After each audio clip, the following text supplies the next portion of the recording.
So we're going to roundtable this first, and then we're just going to open it up to general discussion. Let's start with Roy, and just your thoughts.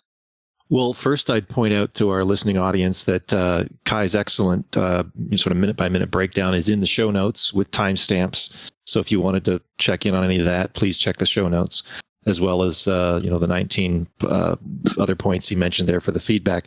I would start out by simply saying, for a while, we've been asking for three things. Number one, let's hear from David Braben. Number two, can we see some gameplay? And number three, it's best when you actually talk to real devs about this stuff. And they did all three all in one day. I mean, just right out of the gate, I'm very happy that played out that way.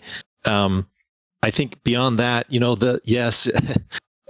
listening to you talk about, because obviously you have, military combat experience, and listening to you sort of break down how the hapless CMs tried to do tactics, it comes across as like a Benny Hill movie or something. I kind of would characterize what they have done as sort of a dramatic reenactment of what a mission might be, using the available assets they had, which it sounds like, I mean, we don't know for sure, but it could be that the longest clip we saw was how long the game was either playable or they died repeatedly, or some combination of the two.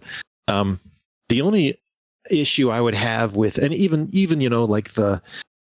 I think I mentioned to you earlier, they look like Jason Nesbitt from Galaxy Quest, continually rolling from cover to cover as they're walking in.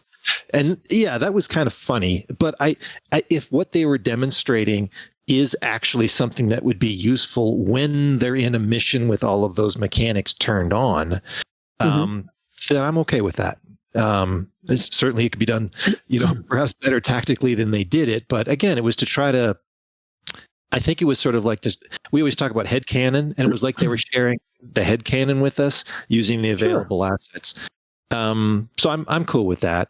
One of the things I would point out, I was a bit, the way he went in and just sort of offed the workers in the just straight up murdered them.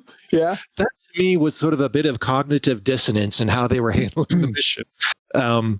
I mean, obviously in this game, you can do assassination missions and murder people, but it would have seemed more in line with a stealth mission if there'd been some kind of mechanic to non-lethally take those people down.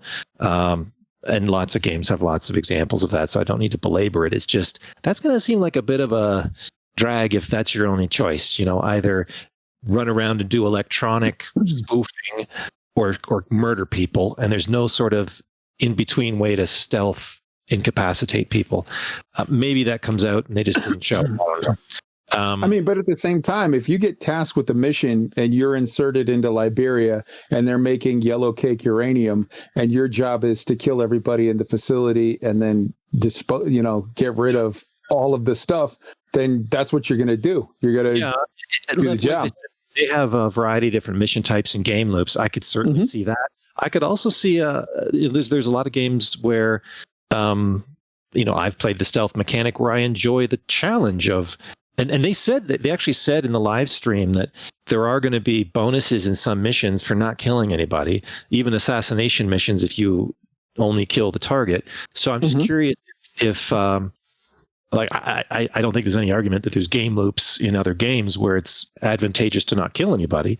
And I'm just curious why they didn't have that apparently in this one, given that it was up until that point, they seemed to be going way over the top to demonstrate stealth. Even if in the game, and then they left that one out. So, you know what I'm actually curious about now.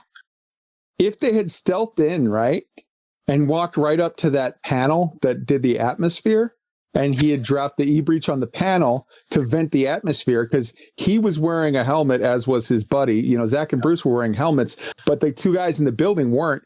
If you murder people by venting the atmosphere, do you still get the murder fine?